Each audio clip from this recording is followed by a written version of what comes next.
নমস্কার, ফিরে এলাম বং রাঁধুনি রান্নাঘরে রোজকার মতো নতুন রেসিপি নিয়ে। বর্তমানে এখনকার মানুষেরা অনেকটাই শরীর সচেতন, তো আমি আজকে একটা রেসিপি করছি আপনাদের সঙ্গে শেয়ার, যেটা নাকি একেবারেই তেল ছাড়া। দেখুন বন্ধুরা, এখানে আমি 600 গ্রাম মাংস নিয়েছিলাম, কড়াইয়ের মধ্যে দিয়ে সলিড পিসগুলো তুলে নিয়েছি। আর এই যে তেলালা যে মাংসগুলো থাকে না, একটু চর্বিযুক্ত, সেই পিসগুলো নিয়েছি আর তার সাথে লেগ পিসটা দিয়ে দিলাম। এইবার এখানে নুন আর হলুদটা ভালো করে দিয়ে দেবো। রেগুলার মশলা মানে ধনের গুঁড়ো, জিরে গুঁড়ো, লঙ্কার গুঁড়ো, এই মশলাগুলোকে ভালো করে মিশিয়ে নিতে হবে। সঙ্গে দিয়ে দেবো টক দই, 2 চামচ টক দই দিয়ে এই মশলাগুলো দিয়ে মাংসটাকে খুব ভালো করে মেখে নেব। আর এই মাংসটা মেখে নেওয়ার পর এটাকে সিম আঁচে বসিয়ে দিতে হবে। এখনও আমি ওভেনটা জ্বালাইনি। এখন এবার এখানে উপরে আরেকটু নুন দিলাম আর দিয়ে দিলাম গরম মশলা। ঠিক এইরকম অবস্থাতেই ঢাকা দিয়ে ওভেনটা জ্বালিয়ে দিলাম। আর ওভেনটা জ্বালিয়ে দিয়ে 5 মিনিট সিম আঁচে এটা রান্না করতে দিলাম। 5 মিনিট পর দেখুন বন্ধুরা, এই রান্নাটা এইরকমভাবে আস্তে আস্তে জল বেরিয়ে আর মাংসগুলো সেদ্ধ হবে। আবারও 5 মিনিট পর খুলে দিলাম ঢাকাটা, কারণ নিচ দিয়ে লেগে না যায়। বারবার ঢাকা খুলে খুলে আমাকে নাড়া দিতে হবে। 2টো পেঁয়াজ আর একটা রসুনেরকে ভালো করে রসুনের কোয়াগুলো সারসে দিয়ে ফাটিয়ে ফাটিয়ে দিয়ে দিয়েছি। আর পেঁয়াজটাকে একটু কুচো করে দিয়েছি। মাংসটা অলরেডি সেদ্ধ হয়ে গেছে, আর একটু ভালো করে সেদ্ধ হবে।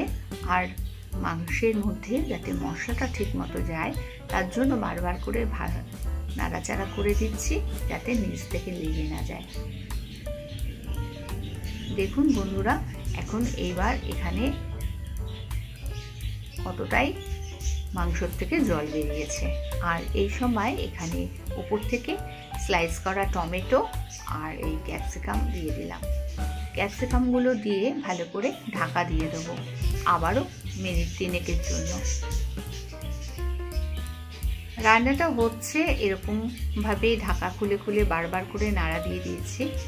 এবার আবারও ঢাকা খুললাম, ঢাকা খুলে আবারও ভালো করে নাড়া দিয়ে দিলাম। দেখুন মশলা কষাতে কষাতে এভাবে মাংসটাও সেদ্ধ হয়ে গেছে, উল্টে মাংসর থেকে তেল বেরিয়েছে। মাংসর যে চর্বিগুলো ছিল সেই চর্বিতেই কিন্তু আজকে রান্নাটা হয়ে গেল। আর 1 বাটি জল দিলাম মাংসর ভেতরে, যাতে আরও ভালো মতো ঝোল মশলাটা যায়, খুব জুসি হয় আর কি মাংসটা, সেই জন্য একটু জল দিয়ে দিলাম। মাংস কিন্তু অলরেডি আমার সেদ্ধ হয়ে গেছে। নুনটা কিন্তু পরিমাপেই দিয়েছিলাম, জল দিলাম, তাতে কোনো অসুবিধা নেই। এইবার আবার ফুটে গেছে যখন, এইবার দেখুন বন্ধুরা একদম কমপ্লিট। কত তেল বেরিয়েছে মাংসর থেকে, আমি কিন্তু একটুও তেল দিইনি। এইভাবে রান্নাটা করলাম আজকে। আপনাদের যদি ভালো লাগে প্রচুর প্রচুর শেয়ার করে দেবেন, একটা লাইক করে দেবেন। আর আজ যারা নতুন বন্ধু তাদের বলবো সাবস্ক্রাইব করে পাশে থাকা বেল আইকনটি অল ক্লিক করে দেবেন।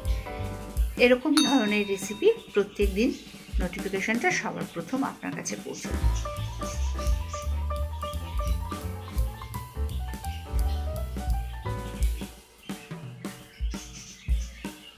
ওভেনটা অফ করে দেব।